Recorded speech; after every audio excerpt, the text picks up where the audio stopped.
Welcome to the Creative Mind Smart Money podcast, where we turn financial confusion into creative confidence.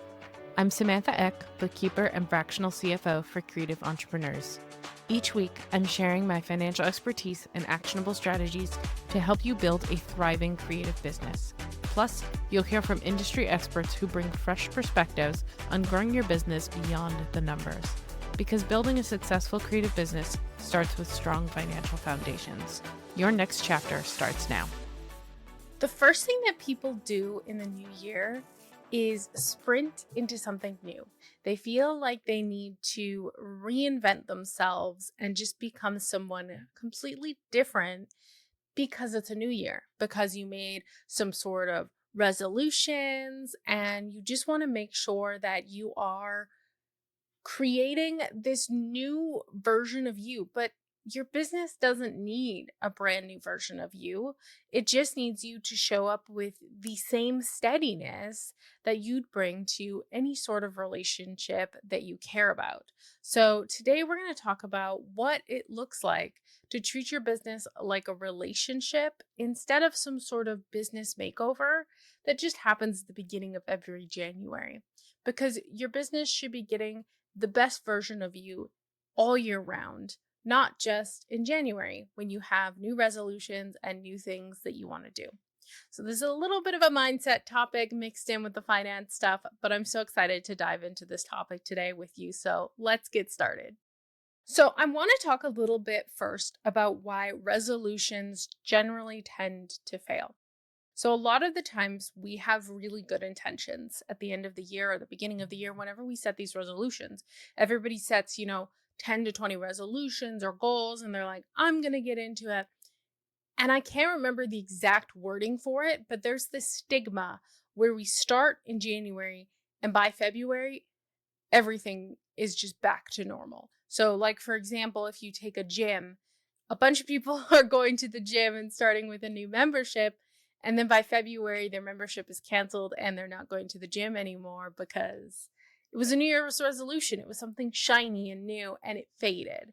So that's really the biggest drawback of a resolution, is because it's something shiny, it's something new, it's something we want to test. So we start off with big eyes and bright ideas and big hopes. And then we get to the point where it fades because it's just not as exciting as it was when we first started.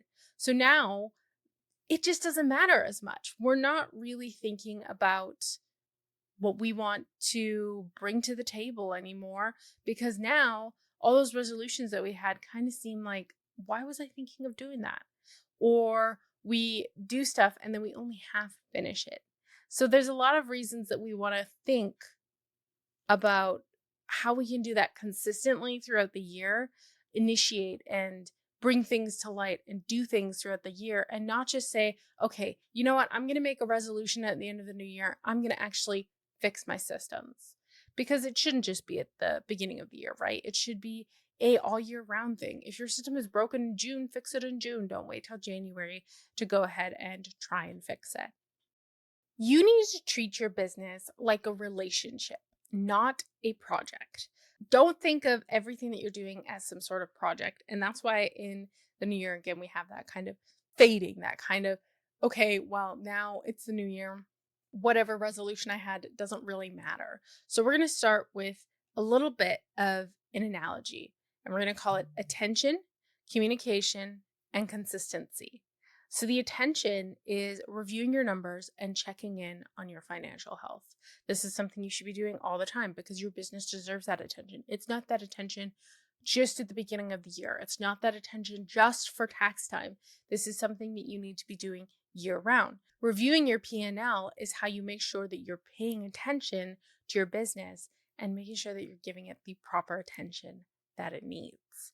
Next, we have communication.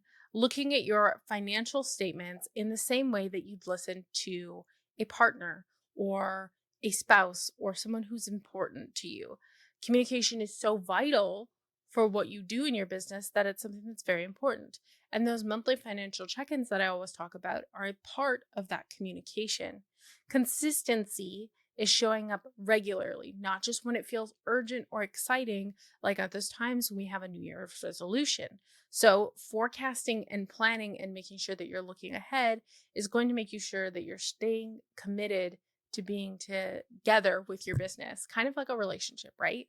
So, your business has that relationship and you need to put your heart into it. So, you need that attention, that communication, and that consistency in order to bring it full circle and really have the business that you want to see. So, in that case, what does a financially healthy relationship actually look like? How should we be looking at things in order to make sure that our relationship is actually financially healthy and that it is consistently and not just at the new year? So, we really want to know how much money is coming in and going out. We don't want to be guessing. That's something that is very healthy and very good for you if you're making sure you do that. When we make sure that we don't ghost our books for months. Again, this isn't just some sort of New Year's resolution where we're saying, okay, I'm going to do my books every month. And you only do that, you only make that promise once a year and then it never actually gets fulfilled. This is something that you should do very consistently. You don't wait until tax season to see what happened. Because again, if you're only looking at your books at that one point in time, you're not understanding the bigger and greater picture of your business. And you're not giving it the consistency that it needs so that you can see things. And then, of course, you're building a rhythm, whether that's a weekly money date, a monthly review, and some sort of quarterly check in, because those are all very important. When we think of this in certain ways, and we think of the consistency, a monthly review tells you what happened. So you're looking at everything on a monthly basis and you're looking at what happened over the past month. A quarterly review is what's changing. So, what has changed over the past quarter, over the past few months, and how does this affect me and my business? And then an annual strategy is what's next. So, we've reviewed what happened, we've looked at what's changing. Now, we're going to take all of that, combine it, and see what is next. So, what do we have next? What is going to be the next thing on our agenda? Now that we've talked about consistency and what we have going on with our relationship and the resolutions that we set, we want to talk about what makes a financially strong relationship with our business. Because again, our business is a relationship and we want to treat it as such. So we're trying to think of ways that we can deepen that relationship, ways that we can bring that relationship into a better frame. So one of them is clarity, which is honest communication. Okay. So again, this sounds kind of like we're dating our business, but realistically, our business is kind of like its own entity, right? So we need to treat it as such. So understanding our revenue, our expenses, our profit, and our owner's pay, that is clarity because you're looking at those numbers and seeing what they are and understanding them. Knowing what your numbers actually mean and not avoiding them. So that again, that is clarity and honest communication. That's something that a lot of people do. And in general relationships is they avoid conversations. They avoid looking at things because they're scared of it. So taking that time to actually look at that is going to be very, very important. Consistency, which is showing up regularly. So doing those monthly reconciliations, reviewing your reports, updating your forecast, and touching your financials more than once a year. That's going to create that consistency and that showing up regularly. Then we want context, which is listening deeply to what's going on in your business. So the numbers aren't isolated. You guys know this. I've always told you that they tell you a story. So looking at that greater story and analyzing it and asking yourself, what's changed? Why has it changed? And how do I adapt to these certain situations? And then the intention, which is the shared direction. Because your forecast and the goals that you've created aren't random, they are commitments that you have made. So you want to make sure that you and your business are walking in the same direction. And if you're not, you need to kind of change it because, of course, this is how your business learns to trust you. And I know that sounds weird to say that the business is trusting you, but when you show up consistently and you have that consistency, your business is going to respond, right? It's the same thing as going to like a networking event and going out and showing up consistently. If you're consistently going out and networking, you're going to see results from that. This is that same kind of thing. When you're consistently building that financial relationship with your business, you're going to see those results. What happens when you stop treating your business like a resolution? There is a very clear transformation. You start to make a lot calmer decisions because you already know what's going on. You have that relationship. You're keyed into what's going on with your business. You don't panic when you have those super slow months because you understand the patterns that are happening with your business. Your pricing becomes more confident because you understand what your profit margins are and things like that. And then you stop overcommitting because you understand your capacity and your cash flow. I know we talked about overcommitment and saying yes to everything last month, but that's exactly why you have to continue to build that relationship. You build a business that feels supportive instead of demanding. And then, of course, you're going to have those healthy margins. You're going to have predictable pay. You're going to have a clear growth plan.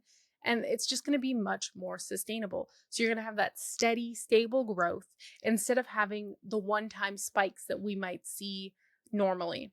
So it's very, very important that we kind of bring everything together and have that relationship. And, a bookkeeper can really help with that, especially if you're someone who can't necessarily have the time to look at things on a monthly basis. So you can have someone come in and help you to make sure that you are having the time to commit to that on a monthly basis. So now we have to ask ourselves that we are not creating some sort of resolution with our business. We're creating a relationship. How do we recommit to our business in 2026? So first of all, we need to make sure that, again, we are having that relationship style commitment. So maybe telling yourself, I'll check in with my business weekly, and not just general business like your finances and everything like that. Setting up those CEO days, which is a very administrative thing to do. And that's exactly when you should be looking at your finances, is when we have those CEO days. I'll notice when something feels off instead of ignoring it. So you're actually going to put in the time to notice when something feels a little bit wrong so that you can actually make the changes immediately. You're going to stop rushing into decisions and making them out of fear or out of scarcity, because you're going to know what's actually happening and what's actually going on. You're going to be aware of everything that's happening because you've committed to this relationship and you're checking weekly and you know exactly what's going on in your business. You're going to honor the financial goals that you've set together.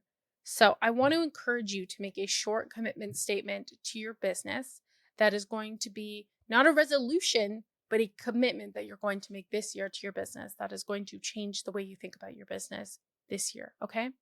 Again, your business doesn't need a brand new shiny version of you. It needs a consistent version of you. You don't have to overhaul everything in your business. You just have to keep showing up for the relationship that you've already built with your business and make it more consistent, give it the attention that it needs, and give it the commitment that it needs. Okay? If you found this episode helpful, please like, subscribe, and share it on social media. And if you want to hear any other topics, make sure to fill out the form in the description box below so that we can go ahead and talk about some of the things that you want to hear about. I hope you guys had a great Christmas. Happy New Year. As always, have the best week ever, and we'll see you next week.